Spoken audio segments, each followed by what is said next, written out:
কাঠফাটা রোদের তাপে পুড়ছে ভারতের উত্তর পশ্চিমাঞ্চল। দিল্লি, পাঞ্জাব, রাজস্থান ও উত্তরপ্রদেশে প্রচণ্ড গরম, তাপমাত্রার পারদ ঊর্ধ্বমুখী। বুধবার দিল্লিতে তাপমাত্রা ছাড়িয়েছে ৪৫ ডিগ্রি সেলসিয়াস।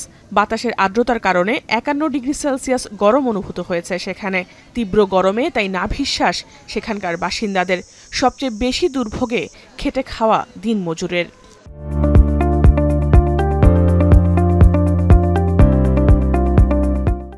दिल्ली तो ऐसे तप रही है कि जैसे हम लोग रेगिस्तान में खड़े हों।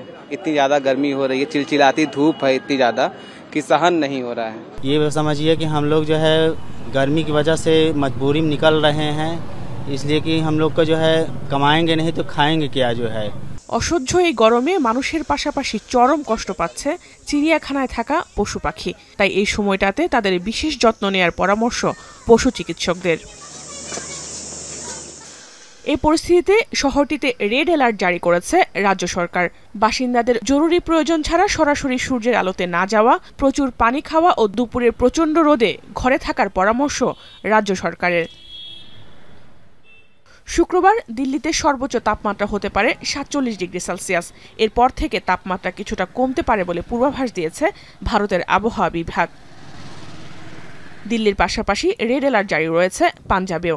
প্রদেশটিতে বুধবার তাপমাত্রা ছাড়িয়েছে ৪৮ ডিগ্রি সেলসিয়াস। সামনের দিনগুলোতে তাপমাত্রা আরও বাড়তে পারে বলে শঙ্কা জানিয়েছে পাঞ্জাবের আবহাওয়া বিভাগ।